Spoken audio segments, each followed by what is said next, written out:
I'm Eva Valenzuela, social worker ng Northfield under Child Care and Placement Program dito sa Cebu.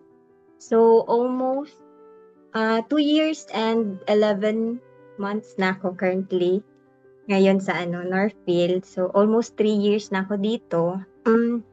Sa pagkakaalala ko, before ako dito napunta sa Northfield, naka-attend ako ng training, isa sa mga training sa Northfield, dyan sa Northfield, Manila. So, habang, di ba nakita ko yung office, nakita ko yung building, nakita ko yung mga nakapaskil doon, tapos yung vision ganyan, tapos yung mga activities na photo documentation na parang brief ng ginagawa ng Northfield, ganyan. Tapos sabi ko sa sarili ko noon, sabi ko, gusto ko dito magtrabaho. Sabi ko, gusto ko dito magtrabaho, ganito ang gusto kong trabahohan. Tapos yun.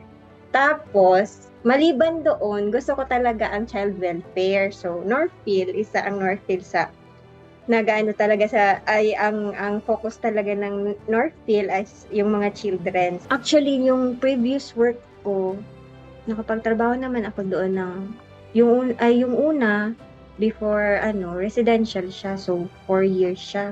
Tapos pagdating ko talaga dito sa Northfield, kahit may mga basic knowledge na ba sa residential facility, parang bigla pa din ako sa iba kasi ang foster care and adoption eh. So mas siya, mas matrabaho, mas malalim, mas maanong sa legal, ganyan. So pag sa growth talaga, ang laki talaga ng growth. Parang yung sa dati kong work, para siyang basic. Tapos dito sa Northfield, para siyang na-polish. Yung parang yung process, yung mga kailangan, lahat. From admission to discharge and aftercare, ganyan. Talagang na-polish siya. Tapos, yun. Isa yun sa isang growth talaga. Maliban sa personal, kasama na kasi yun sa personal eh. Maliban sa professional, parang combination na siya eh. Siyempre yung isa talaga kapag pag meron kang for example, na reunify or na-adapt na isang bata, tapos nag-visit sila dito, ang ganda sa feeling kasi, eto na yung bata ko dating yung parang binisit sa admission, ganito, ganyan. Tapos, meron na siyang complete family, permanent family. Ang fulfilling niya para sa isang social worker sa foster care and adoption. Bali kasi, madami na din. Ang iba kasi, matagal na silang na-adopt, but 25 years ago.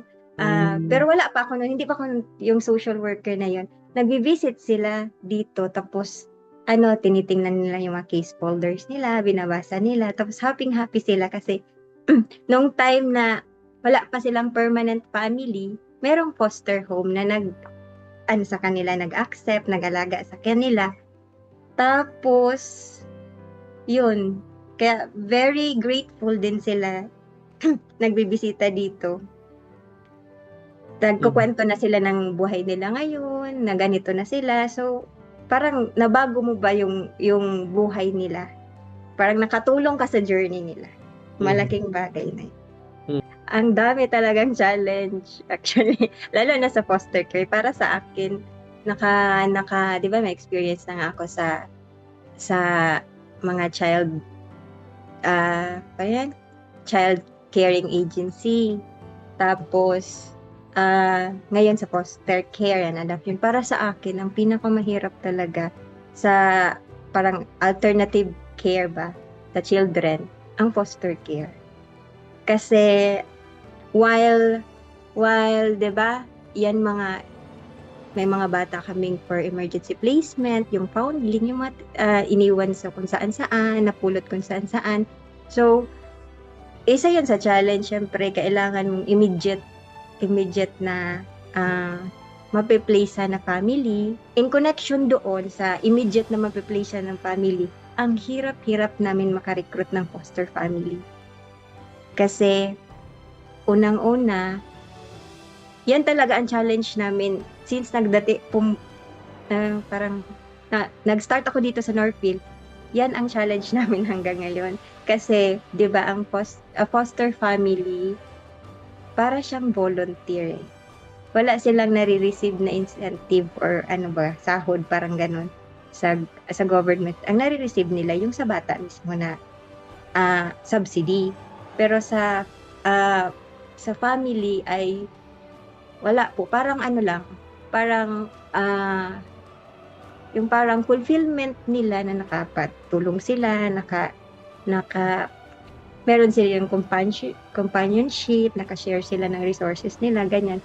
Pero yung financially, wala talaga. So, struggle talaga sa amin. Siyempre, hindi naman kami pwedeng hindi naman malalicense sa isang foster family kung hindi safe at saka maayos yung pamilya. Yun din sa sa mga adoption na bata. Grabe ang sa papel nila, sa documents. Talagang kailangan mo talagang tiyaga. Pero yun nga, sabi ko, parang sa hirap-hirap ng pinagdaanan, talagang mahahappy ka talaga kapag meron na silang family, no?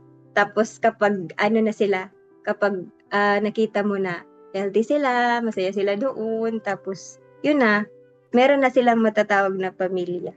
So, dahil nga anniversary ng Northfield, gusto kong batiin na happy 42nd anniversary.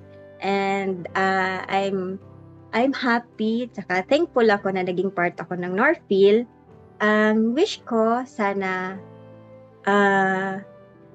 continue na mas maraming matulungan, mas maraming ma-inspire, mas maraming buhay na mababago ang Northfield. At saka,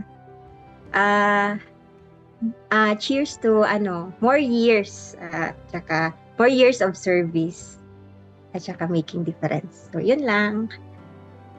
Hi, ako si Eva Valenzuela, at ito ang aking kwentong Northfield.